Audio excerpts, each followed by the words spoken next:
номер 370 жарлыгы менен Кыргыз Республикасынын Жогорку Кеңешинин депутаттарын шайлоо 2021 жылдын 28 ноябрына дайындалганын сиздер өзүңүздөр билесиздер. Мына ушул маанилүү саясий жооптуу иш-чарага карата биз сиздердин алдыңыздарга бүгүн түз эфирдеги көрсөтүү менен чыгып жатабыз. Биздин бүгүнкү көрсөтүүнүн катышуучулары менин жанымда отурган айым Кожокеева Махабат Дүйшөнбековна, Борбордук шайлоо комиссиясынын шайлоолорду уюштуруу бөлүмүнүн башчысы. Андан кийинки мырза Маматов Кайрат Адамкалиевич, Борбордук шайлоо комиссиясынын мүчөсү. Урматтуу коноктор, биздин көрсөтүүгө түз эфирге кош келиңиздер. Убактыңыздарды бөлүп келгениңиздер үчүн мен алдын ала ыраазычылык билдирем. Эми мен президенттин жарлыгын окудум. Саналуу күндөр калды. Алгачкы сөздү Кайрат Адамкалиевич сизден баштайлы.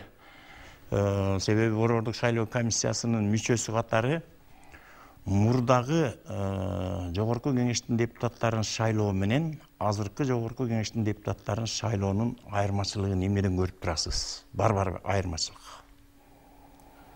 Эми биринчиден эң биринчи мындай көзгө көрүнө турган, мындай угула турган бул Жогорку Кеңештин курамы да. Мурда 120 депутат болсо, азыр 90 депутат. Абдан жакшы айттыңыз. Туура. Эми ошо бул канча жылдан бери мына биздин коомчулукта ушундай пикирлерди угуп атканбыз. Ошо Жогорку Кеңешибиз болсо бир жабык акционердик коом болуп калган, өзү эле чече беришкен, кетипчи. Анан кийин саясий партиянын ичиндеги уруштарды, талаштарды баягы шайлоо күнү өткөндөн кийин ким депутат болот, ким депутат болбойт деп ошонун баары мынакей канча жылдан бери келатып, жаңы конституция кабыл алынгандан кийин мынакей мыйзамдын жаңы долбоору сунушталганда айтып кетким келет. Мен ошо президент сунуштаган долбоор болсо 55-35 болчу. Ооба. 55 бул баягы эскиче саясий партиялардын тизмеси менен, 35 ошо бир мандаттык округ менен. Экинчи окууда Жогорку Кеңештин депутаттарынын сунушу менен 36-54 болуп өзгөрдү. Баягы 3 миллион 600 шайлоочуну 100 миңден бөлүп бир район болуп калды. Кээ-бир 2-3 район кошулуп калды, кээ-бир райондор бөлүнүп калды. Бирок биз ошо божомолдоп алганда 100 миң болчу, 100 миң шайлоочу деп. Анан плюс-минус люфт берген да бизгечи мыйзам. Ошо 80 миң 20% деп айтып атпайсызбы? 20% деп, ошо 20 минус 20 плюс болуп, ошо 80 миңден 120га чейин. Бул эмне себептен болгон? Бул баягы райондордун географиялык түзүлүшү менен, анан кийин чектелген ошо биздин кээ-бир райондорду бөлдүк, бирок аймактарды, областтарды бөлгөн жокпуз да. Ошол жерден ар бир областка деп туруп, ошо чектеп, анан кийин 2 шаарга деп бөлүп 36 мандат бөлүндү да. Каратаңыз, 100.476 плюс-минус 20% деп атабыз, туурабы? Плюс-минус 20%. Ошондо кээ-бир округтар бизде ошо 80ден ашып калды, 85-86 миң болуп калды, бирок асыл эле да, кээ-бирлер 100дөн ашып калды да. Эми ушул жерден дароо бир суроо сурап кетейин. Ошо жана өзүңүз айтып аткан аймактар кээ-бирөө кошулду, кээ-бирөө райондордун территориясында калды деп атпайсызбы? Ошол шайлоого карата ыңгайлуу болдубу? Мисалы үчүн бир талапкер бир бейлди ашып экинчи округга барып шайламайбы? Эми округтар бул башында кабыл алып атканда, бул система башында эми эсибизде бар да 2000-жылдарда канча чатак болгон да. Ооба, картачы ийген. Аны биз ага дайын болчубуз да. Биз билгенбиз, айтканбыз. Андан мурда эми мындай көп нааразычылык болгон жок. Бирок биз биринчи жолу бекиткенден кийин дагы өзгөрүү кирди да. Бул биздин ошо Борбор шайлоо комиссиянын астында атайын жумушчу топ бар. Ошо жумушчу топтун сунушу менен Ош областында ошо 3 округга өзгөртүү кирди да. Эми бардык биз баягы эми тоолуу өлкөбүз да. Эми бардыкты бирдей карап, баягы калыс караганга аракет кылдык. Борбор шайлоо комиссиянын мүчөлөрүнүн ар бирөөнүн өзүнүн пикири болду ал жерде.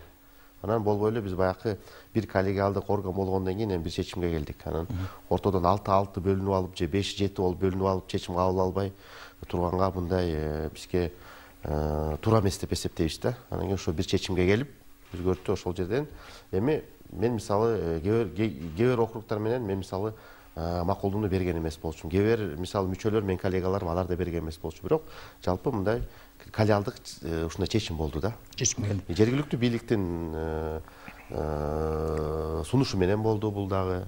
Ошол жерден акимдер менен губернаторлор да бизге сунуш. Эми жанагы мен сураган суроону жыйынтыктап жооп берип койсоңуз, айырмачылыкты эмнеден көрүп атасыз? Сапаттык жагынан дедиңиз, Эми бул жерден биринчи, экинчи айырмачылык бул жерде мындай болуп атат. Эми системада саясий партиянын ушундай лидерлеринен алыстадык да. Азыркы күндө мынакей биринчи 36 бир мандаттык округ болсо, экинчи жагы болсо бизге 54 депутат бир мандаттан келет. Преференциальный менен келет да. Бул баягы саясий партияны тандап атканда ошо саясий партиянын ичиндеги талапкердин курамынан жаккан талапкерди тандаса болот да. Бул мындай чоң өзгөртүү да. Бул жерден шайлоодон кийин шайлоочу эле чечип атат да, бул жерде ким депутат болот депчи. Саясий партиянын лидери эмес, саясий партиянын ошонун лидерлеринин тобу эмес. Бул жерде шайлоочу чечет да. Бул ошол мындай чоң ушундай өзгөрүү. Бир кадам элге чукулдадык, туурабы? Махабат Ишимбековна, жөнөкөй кишини Борбордук шайлоо комиссиясынын шайлоолорду уюштуруу бөлүмүнүн башчысы кылып шайлашпайт. Сизден жоопкерчилиги абдан чоң, суроо да көп. Эми массалык маалымат каражаттарынан кетип атат албетте баардык маалыматтар, сиздердин иштеп чыккан иш аракеттер, сиздердин календардык планын баары чыкты. Бирок ошондой болсо дагы эми түз эфир ошо эл үчүн ошо шайлоого даярдыктын жүрүшү жалпысынан айтканда канча пайызга даяр болду? Шайлоо участкаларынын техникалык уюштуруучулук жактан жабдылышы кандай, ошо боюнча кыскача маалымат. Рахмат. Шайлоо дайындалган күндөн баштап сиз айткандай Кыргыз Республикасынын Жогорку Кеңешинин депутаттарынын шайлоосуна атайын календарлык планы бекитилген болчу. Борбордук шайлоо комиссиясынан азыркы күндө болсо баардык шайлоо участкалары ачылган. Алдын ала тизме баардык участкаларда илинген. Азыр болсо ар бир шайлоочу ар бир шайлоо участкасына барып тизмеден өзүнүн такталганга укугу бар, ачык баардык шайлоо участкалары. Ошондой эле шайлоо даярдыктар азыр өзүнүн сиз айткандай план менен жүргүзүлүп жатат. Ушул жерден сөзүңүздү бөлөйүн. Мына сиздердин календарлык планда шайлоо округдарынын схемаларын жана чек араларын түзүү 6 сентябрга чейин дейт. Бул аткарылдыбы? Бул аткарылды. Аткарылды. Кыргыз Республикасынын аймагынан тышкаркы жерлерде шайлоо комиссияларынан түзүү 13 сентябрга чейин аткарылды. Бул аткарылды. Участкалык шайлоо комиссияларында тизмени илүү 19 сентябрга чейин аткарылды. Эми шайлоочулардын контролдук тизмесин илүү. Контролдук тизме. Убакыт 29 октябрь экен. Ооба. Такталып атат. Такталып атат. Ага чейин болсо ошол жогоруда айтып кеткендей ар бир шайлоочу азыр болсо ошо тизмеден өзүнүн аты жөнүн туура эмес болуп калса же кандайдыр бир башка кеткен кемчиликтер болсо ошол боюнча азыр шайлоочу ар бир шайлоо участкага барып тизмеден өзү барбы жокпу же болбосо аты жөнү туура жазылгандыгын тактаганга азыр ошондой иш жүргүзүлүп жатат. Участкалык шайлоо комиссияларында шайлоочулардын биротоло тизмелеринин экинчи нускасын илүү 21 ноябрга чейин экен. Бул алдыдагы иш, туурабы? Ооба.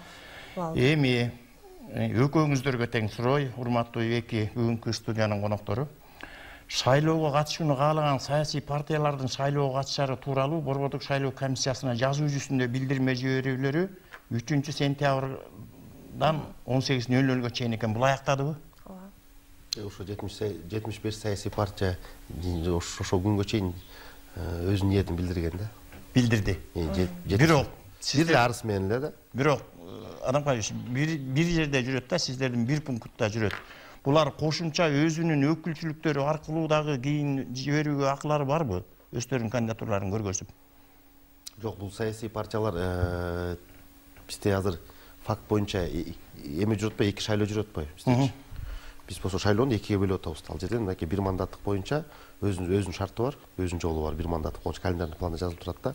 Саясий партиялардын тизмеси менен ошо 5 күндүк чек коюлганда, ошо 5 күн ичинде ошо ниетин билдириш керек болчу да. Жок, могу билдирме жиберүүдөн 3 сентябрдан кийин өздөрүн да көргөзө алабы, көргөзө албайбы булар? Жок. Ошо ниетин билдирген эле 75 саясий партиялар ушулар эле шайлоого катыша алат да. Бирок бүгүнкү күндө мына уже 4-5 саясий партия баш тартып атпайбы? Чыкпайбыз деп шайлоо. Кыргыз Республикасынын Жогорку Кеңешинин депутаттыгына талапкерлерди көрсөтүү 21-жылдын 14-октябрына чейин деп турат календардык планда. Бул туурабы? Туура. Мындан тайбайсыздар. 13-октябрь кечки саат 6-га чейин. 6-га чейин. Талапкерлердин жана саясий партиялардын ыйгарым укуктуу өкүлдөрү тарабынан каттоо үчүн тийиштүү документтерди берүүсү 21-жылдын 18-октябрына саат 18-ге чейин. Туура. Мен ушул нерсени сурап атам, сизденчи тактап. Ыйгарым укуктуу өкүлдөрү аркылуу өздөрү кечигип калбадан кайра жиберип ийсе болобу? Жок, бул жерде мындай болот атта. Бир мандаттык округ менен өзүн көргөзсө болот. Ал өзүн көргөзгөндө атайын өкүлдөрдү алса болот, албай деле өздөрү эле келип туруп, өздөрү документтерин тапшыра берсе болот да. Ал жердечи. Саясий партиялардын дагы укугу бар да, бир мандаттык округдарга өздөрүнүн талапкерлерин көргөзгөнгө. Ошол жерде ошолор үчүн жазылган да. Алар өздөрү келбей, ошо саясий партиянын ошо өкүлдөрү аркылуу документтерин тапшырса болот да. Махат Ишмуловна, бир нерсени кошумчалайын деп атасыз го дейм.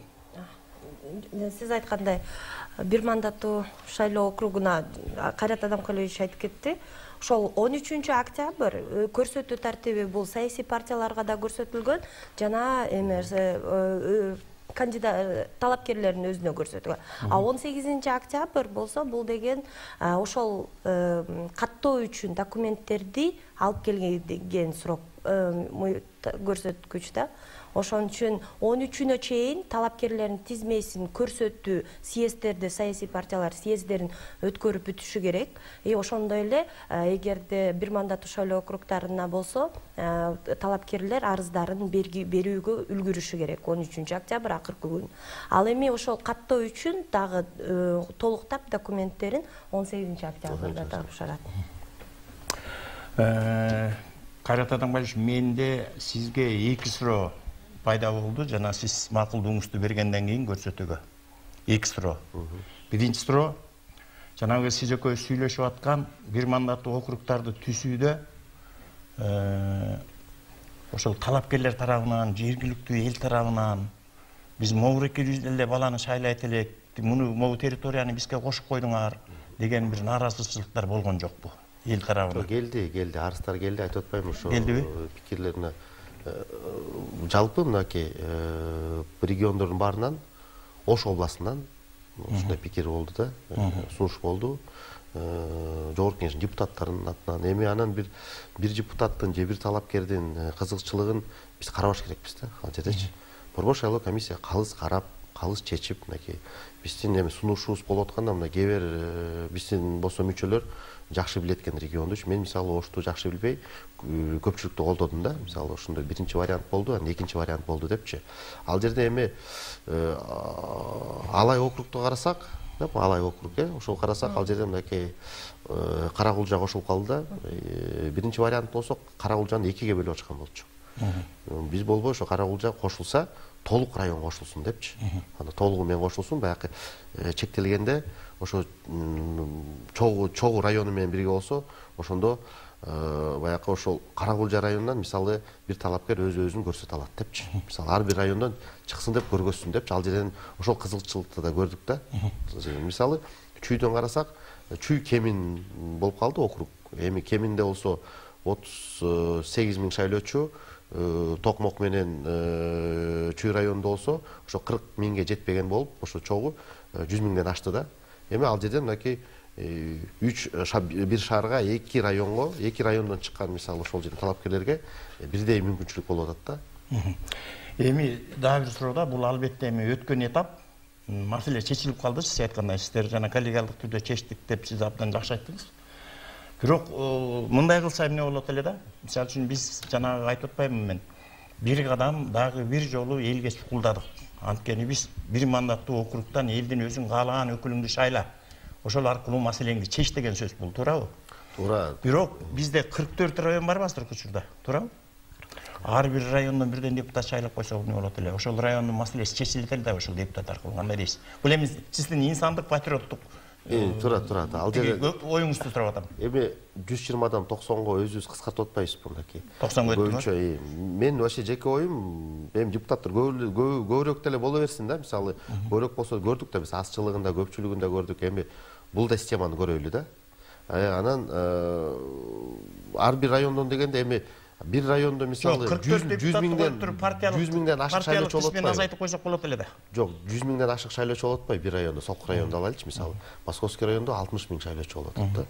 Эми ар бир эми район болуп бөлүнбөй жалпы мынакей биз Кыргыз Республикасынын жалпы элибиздин кызыкчылыгын караш керекпиз да. Анан 100 миңден бөлүнгөн туура эле деп эсептейм да ал жердечи. Эми могу жерде Махат Ишембековна, сиздин колуңуз менен түзүлгөн маалымат болуш керек ошо. Шайлоо округтарынын схемалары жана чегара-ырчылары. Мына Бишкек шаарында округтун саны 4 экен. Бул жерден канча депутат шайланат? 4 депутат. 4 депутат шайланат, туурабы? Ош шаарында 9 депутат шайланат, туурабы? Баткенде 3 шайланат. Жалал-Абадта 7, Таласта 2, Чүйдө 6, Нарында 2, Ысык көлдө 3, бардыгы 36 депутат. Ушул округтардын саны боюнча шайланат, туурабы? Демек бул жерде калктын санынын жыштуулугу эске алынган. Абдан жакшы. Ушул нерсени сурайын дедим эле да.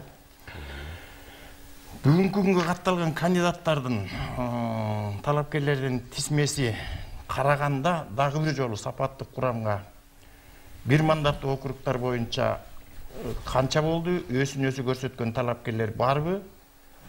Партиялар канча болду? Мен жазайын.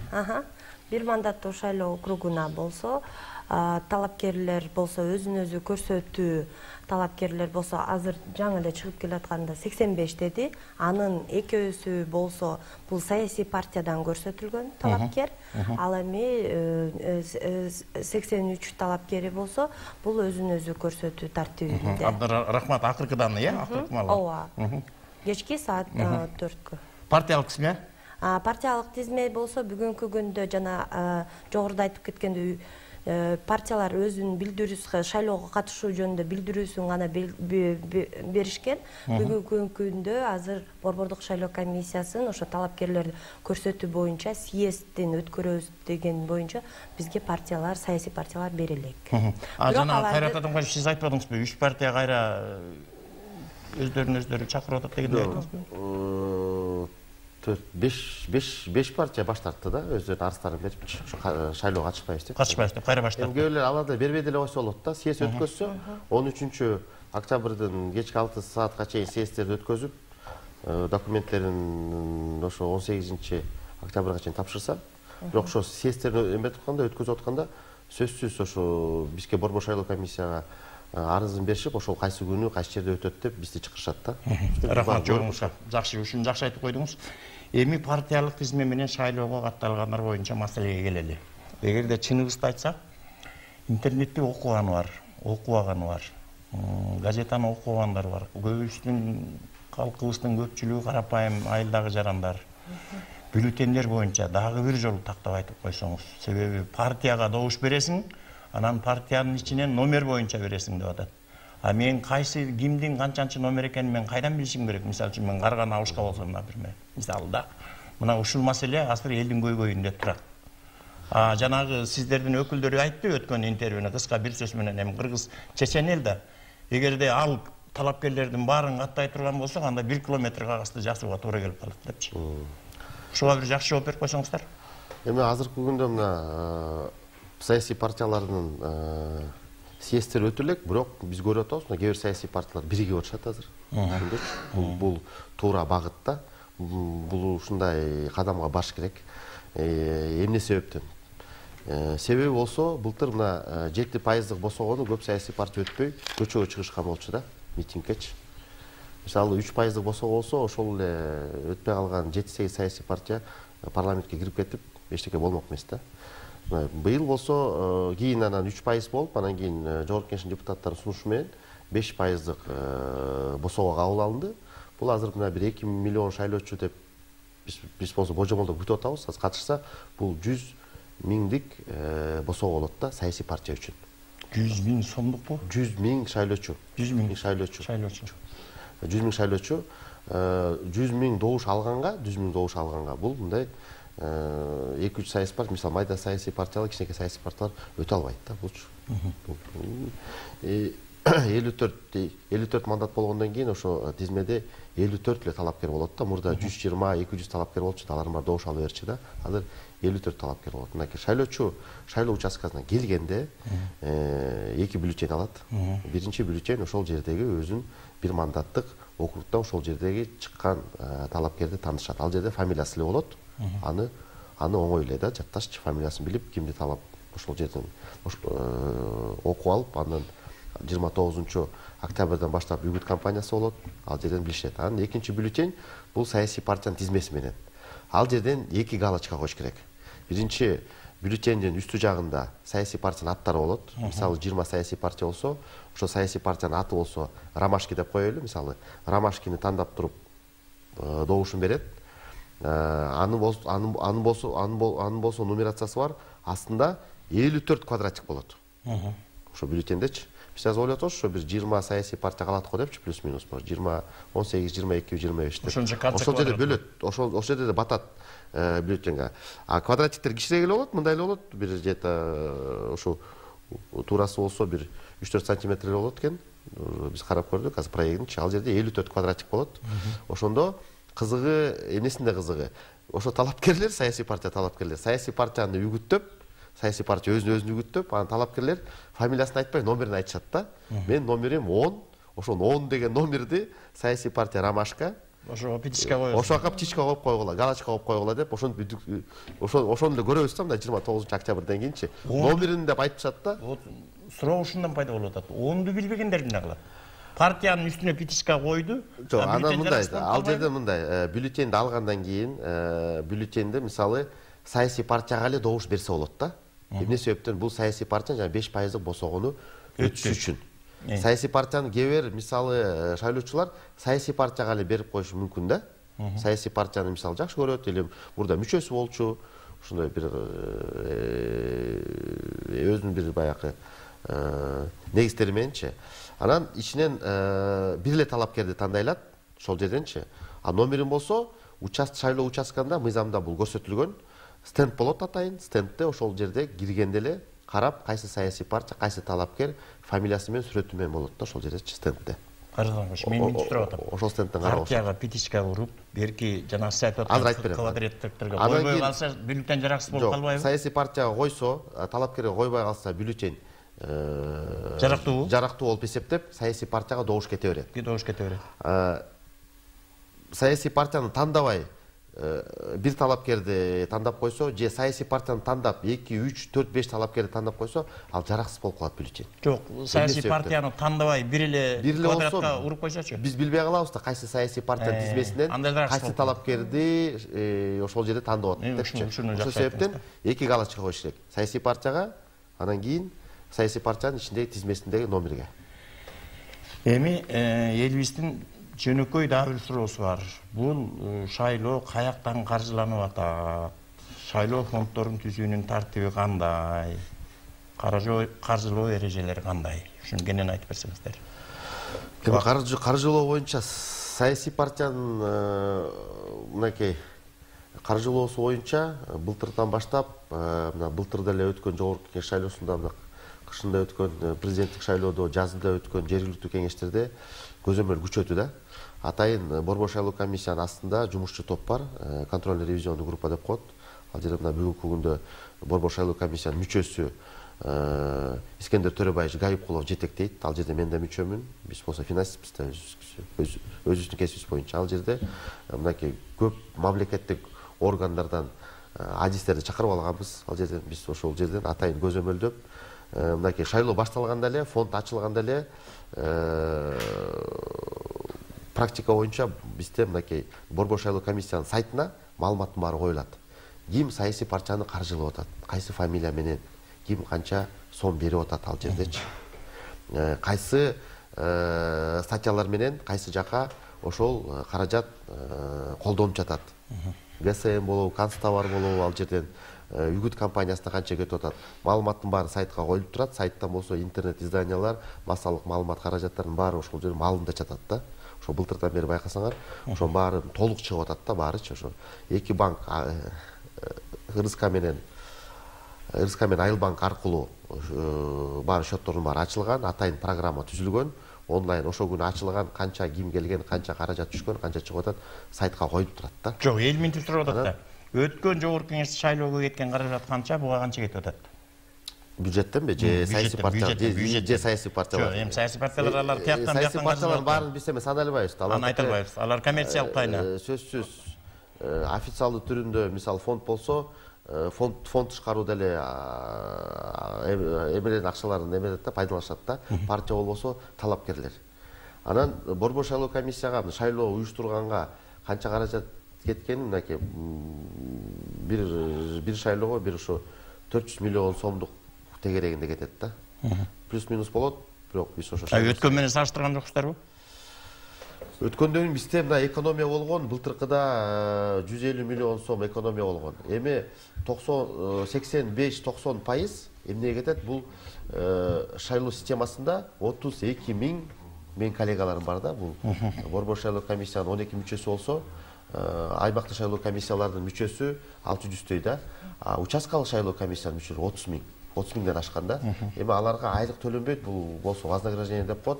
Айына болсо 2 миң сомдон да, колуна болсо 1.600 сомдон алышат. Бул эми баягы өзүнүн основной жерден иштеген жеринен айлык сакталат, бирок ошо 85% ошо бюджеттен кеткен каражат. Ушул вознаграждение кетет да. Калган ошо уюштуруучу жагынан бизде бюллетень басканга, ошо командировка жана башка ушундай чыгымдарга бир ошо 100 миллион, 150 миллион тегерегинде кетет да. Бул болсо ошо шайлоо убагында бирок экономдоп, азыр баарын ошо мурдак шайлоолордон баарынан экономия чыгып атат да. Каражатыңа ошол шайлоо өнүктүгүн каржылоо эрежелери кайсы маалдарда бузулду деп эсептелинет? Бузулду деппи? Бузулду деп. Себеби тигилер жанагы ар кайсы жактан фонддордон жазында мына Бишкектечи, мен анда Бишкек аймактык шайлоо комиссиясынын төрагасы болчумун. Билем. Бир саясий партиянын ошо берилген добуштарын жокко чыгарганбыз.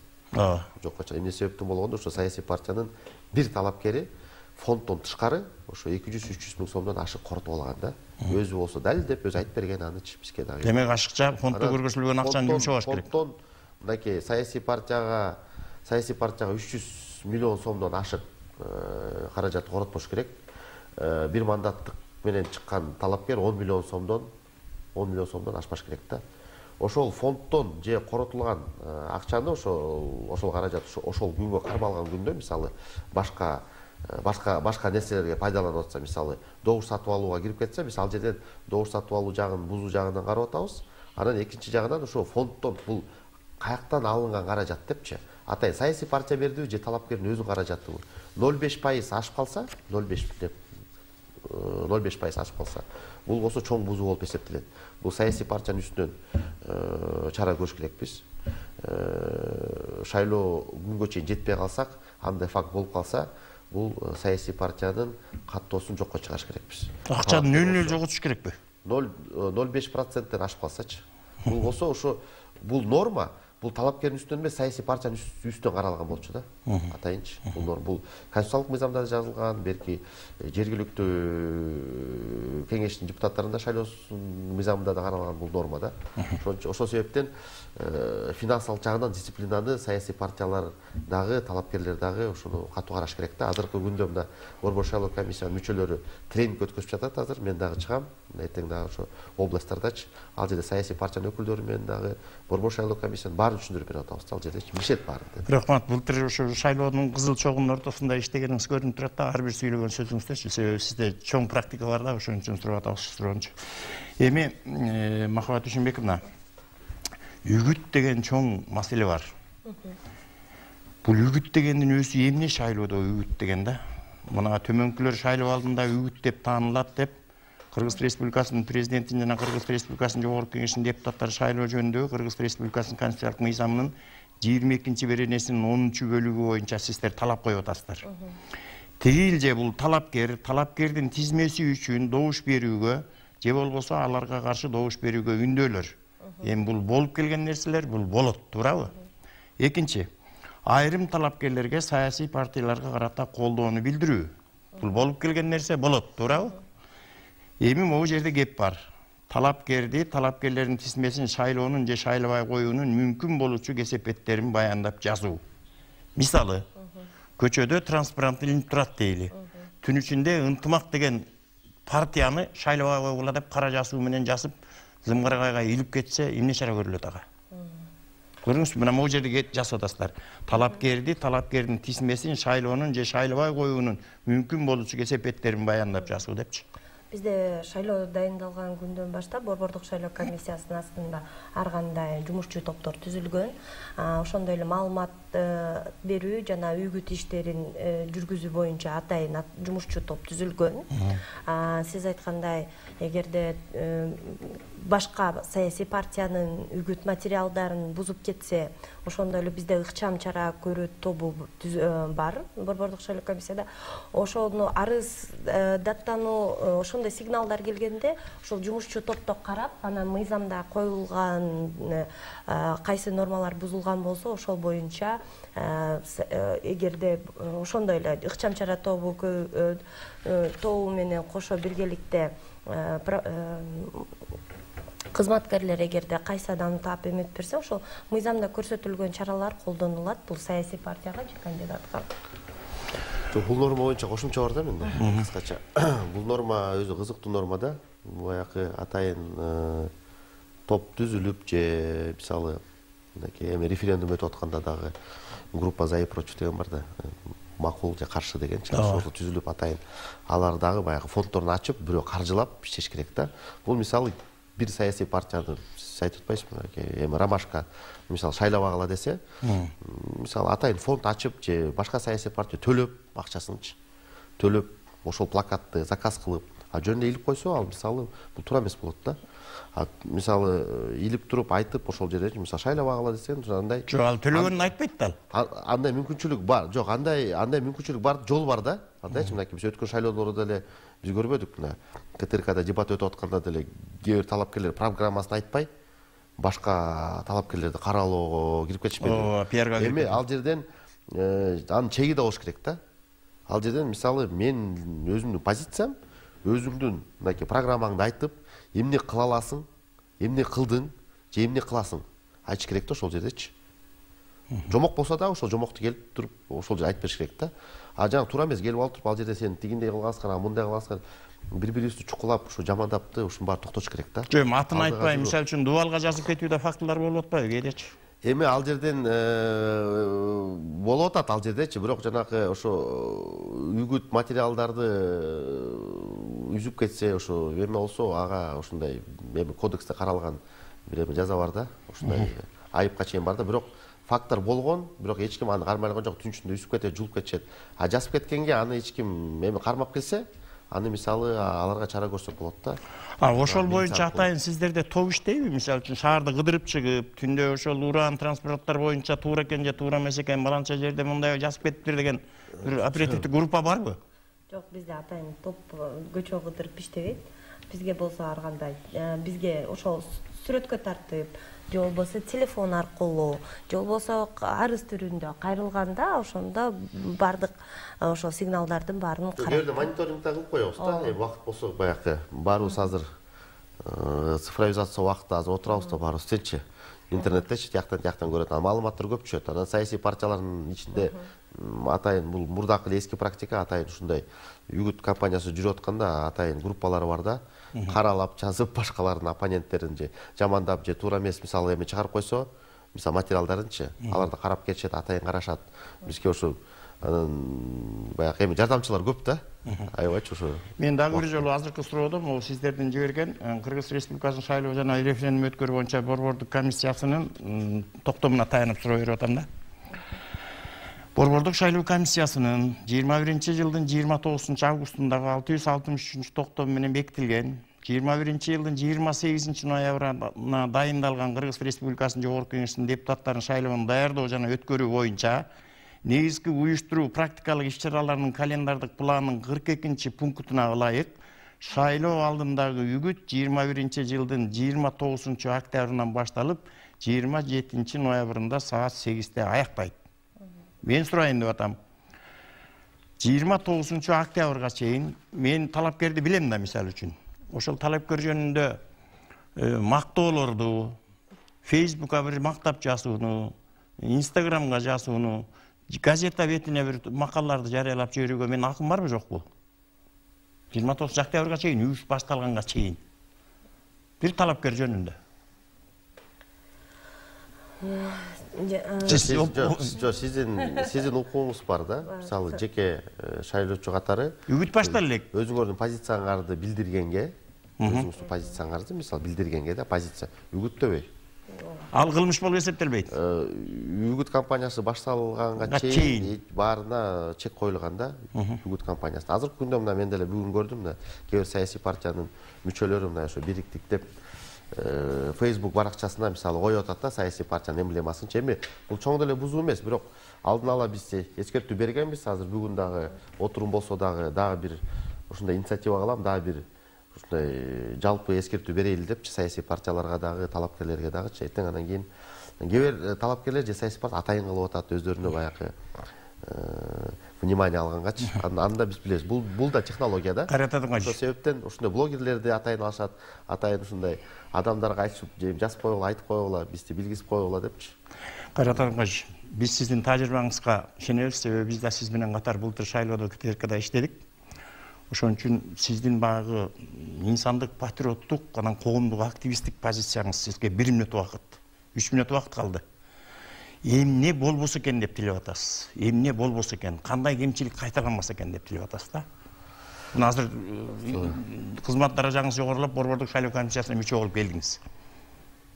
Эми биринчиден кайсы кемчиликти кайталашыбыз керек? Кайталабашыбыз керек. Эми биринчиден мынакей бийликтен баштайм. Биринчиден Борбор шайлоо комиссиясына басымдык болбош керек. Борбор шайлоо комиссиянын мүчөлөрүнө, аймактык шайлоо комиссиянын мүчөлөрүнө, участкалык шайлоо комиссиянын мүчөлөрүнө мыйзам чегинде Борбор шайлоо комиссия өз ишин алып барат да. Бул биринчиси. Экинчиси, процесске киришпеш керек. Эмне себептен дегенде, мына Кыргыз Республикасынын президенти Садыр Нуркожоевич мына 2 жолу кайрылуу жасады. Кече экинчи кайрылуу болду. Биринчиси ошо Ош областына барганда, кайсы кызматкер шайлоого киришсе, ошол күнү кызматтан кетет депчи. Бул болсо туура багытта биз колдойбуз. Үчүнчүсү болсо биздин шайлоочулар, биздин эл болсо пейилди оңдоп, ошо добушун сатпаш керек да, фактор болсо бизге айтып туруш керек кандайларды. Сизге чоң рахмат. Сизге 1 мүнөт убакыт. Эркин микрофон. Шайлоочуларды шайлоо күнү шайлоого чакырат элем. Себеби деген азыр жаңы система менен ошо саясий партиянын ар бир саясий партияга гана эмес, ошо саясий партиянын ичинен талапкерди шайлоого укугу бар. Онун жагынан ошондой эле бир мандаттуу шайлоо округунан кандайдыр бир определенный талапкерге укугу бар. Сиздерге абдан чоң рахмат. Урматтуу телегөрүүчүлөр, биздин маанилүү маек аттуу шайлоого карата даярдыктын жүрүшү жөнүндөгү түз эфирдеги көрсөтүүгө Борбордук шайлоо комиссиясынын мүчөсү Маматов Кайрат Адамкалиевич, ошондой эле Борбордук шайлоо комиссиясынын шайлоолорду уюштуруу бөлүмүнүн башчысы Кожокеева Махабат Дүйшөнбековна катышышты. Маегиңиздер үчүн, берген маалыматыңыздар үчүн чоң рахмат. Элибиз үчүн кызмат кылалы. Көрсөтүү ушунун соңуна чыкты. Саламатта болуңуздар.